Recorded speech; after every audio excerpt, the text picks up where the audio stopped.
Hi, everyone. My name is Carly, and I'm a program manager with Senior Achievement of North Florida. For today, to share a little bit about who's hiring and what to think about when you're starting your search for a job or career after high school. So when we're thinking about your career, there's important areas to think about. First are your skills, or what it is that you know how to do. So that can first of all things like technical skills. So that's your ability to use knowledge and a specific task or responsibility in your profession. So maybe that's how to do you know how to cut using a type of knife if you work in the kitchen. So those are technical skills to do the job. Soft skills, on the other hand, are personal qualities that make you a great employee. So a soft skill could be your ability to handle conflict well. You stay calm and you're great at working with people. That could happen really in any job that you work in. So soft skills are things about you that could bring to any of your jobs. The second thing we think about are interests. So you're spending so many hours a day at a job to do something that you like to or you would prefer to do over something else. So today we're focusing on job outlook. I'm going to pull up the course that was included with this. Go ahead and pull it up on your computer as well. And we're going to look at which are all of the career clusters. So these are all of the different groups that we consider as types of careers or that fall under a similar theme. For example, if you work in government and public administration, they're all people who deal with the government. So that could be a legislator, it could be an attorney, it could be someone who works in, as a military officer, foreign service. So they do all different jobs under the category. So many types of jobs out there. You have to think about which jobs will have opening in the future. They're considered high growth jobs. First, jobs that have specific skills that are not as in demand right now. And there's not going to be as many future job openings, considered low growth jobs. Now, the U.S. Department of Labor updates data about job outlooks, working conditions, education environments. So it can change over time, but it is important to know which jobs are expected to be in demand in the future, so you inform decision about whether to invest in the training, the education that's required for a career path. So some careers might seem glamorous and interesting, but things could be limited and jobs could be difficult to find. So things like professional athlete, an actor, a lawyer, and a newspaper reporter. Jobs have openings that could be difficult to find jobs in those fields. So I want to scroll up the document that you have. We're going to look at some of the growth job categories.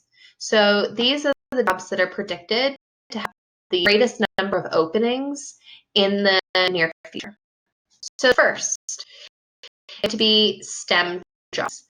So STEM is science, technology, engineering, and mathematics. And all jobs are currently already available. There are not enough workers with the expertise in these 4 areas.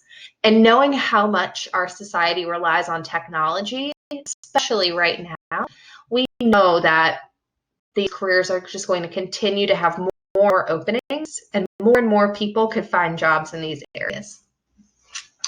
The next would be baby boomers centered products and industries.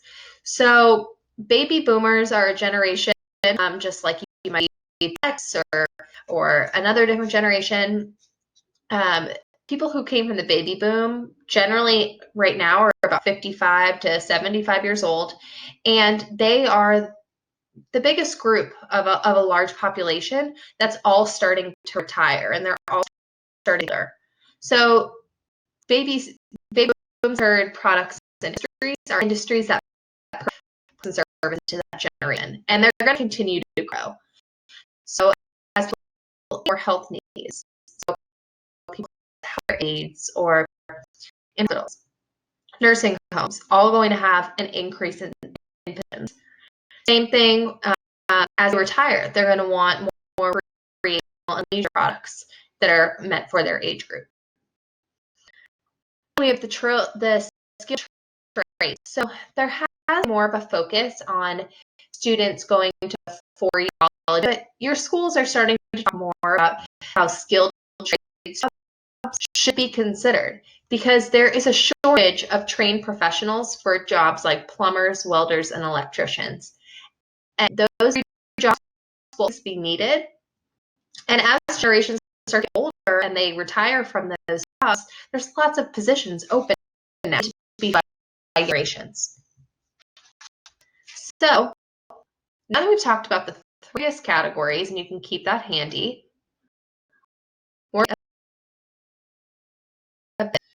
so pull back up.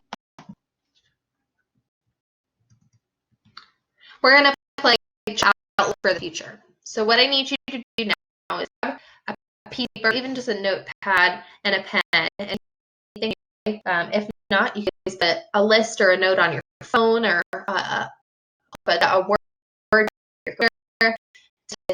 It's just going to be a quick list you'll need to make. What you're going to do is sort the list of jobs that we provide from best to the worst job outlooks. So your job put on the list is the one that you think will have the highest growth, the most positions, to the ones that are going to have the least number of positions and the least amount of growth. So take this bullet list and put it in order. I'm going to give you 1 minute. So what you do is pause the video, make your list, and then press play on video again, and we'll come back together. All right, here is your list. Put them in order of the job outlook and the most in demand to the lowest job outlook and the lowest demand. And go. All right, you should pause to the video. If you have not already paused it, take your list. Do so now.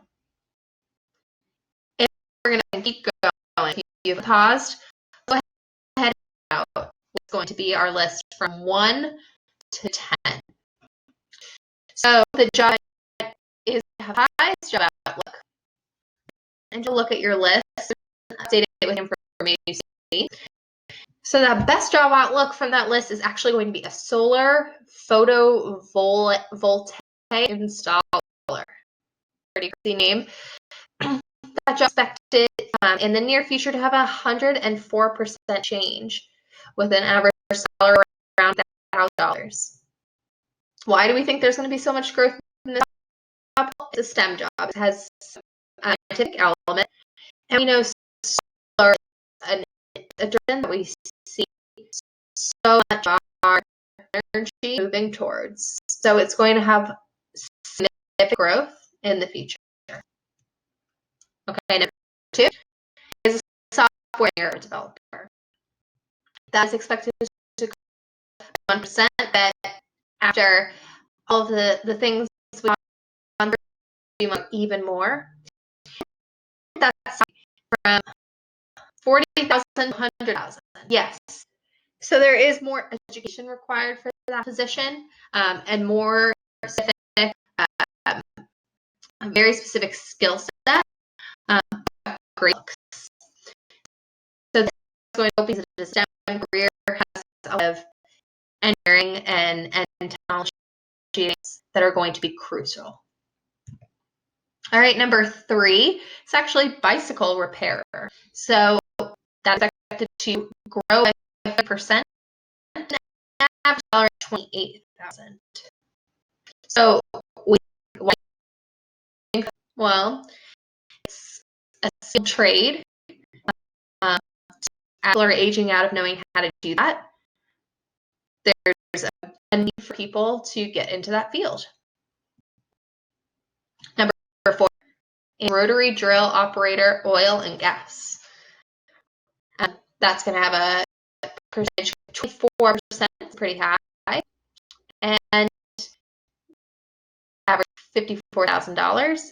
And again, that's something that we are still going to have ours, or still going to operate on gas. So I'll continue to grow as we have more openings in those positions. Number 5, registered students. This has a 15% growth because as we go forward, more and more of our population is going to start to retire, and as people get older, they have needs. Both science career, so we know there's going to be positions for that. So we're going to look at dropping. So the first one that I do dropping at the lowest percentage, but still dropping, is mine truck operator. So a mine truck operator, in case you were like, what is that job? What that job does is it operates diesel or electric powered in underground mines to transport area. So as we think about how our mines, especially coal mines, we have less and less of them as we go solar energy, and use more technology now. So we to operate the car, technology can make itself. Next is a watch repairer. So if we think about how it's dropping by about 30%, with an salary of around $36,000. They repair, clean, and adjust the mechanics on watches and clocks. We're thinking about tech, I'm sure many of you now have smartwatches or phone instead of watch. People wear watches, but as much.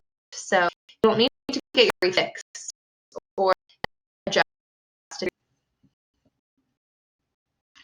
Number 8 is a word processor or typist. So this is an even bigger drop or watcher by 30%, at making up $40,000 on average. For this position, they're often using typing up reports. Well, first we know typewriters are not any longer, and then second, we could use a recording, and that will automatically put itself into text. So we needed one to do the job that a computer could do. Locomotive, so if you weren't sure what that does, that's a new. They look at the instruments on the train and all the signals, and they make sure that they're watching out for obstacles on the train tracks. So again, we've a lot of technology that can do those kinds of roles now. So there's just a drop.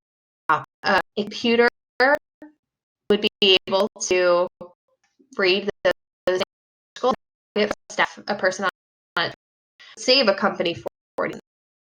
So we're noticing a theme that a lot of times jobs that in fact or jobs that don't involve technology are really starting to fade out.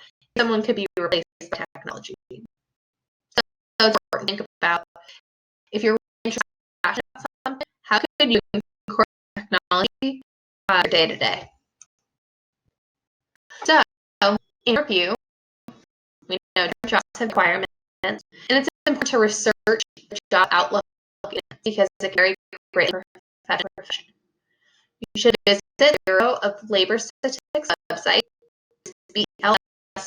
That website is wonderful because it gives detailed information on many jobs, including their job outlook, their education requirements, and studies. So thanks for joining to learn how to find careers. I hope you can think a little bit more and start to do some research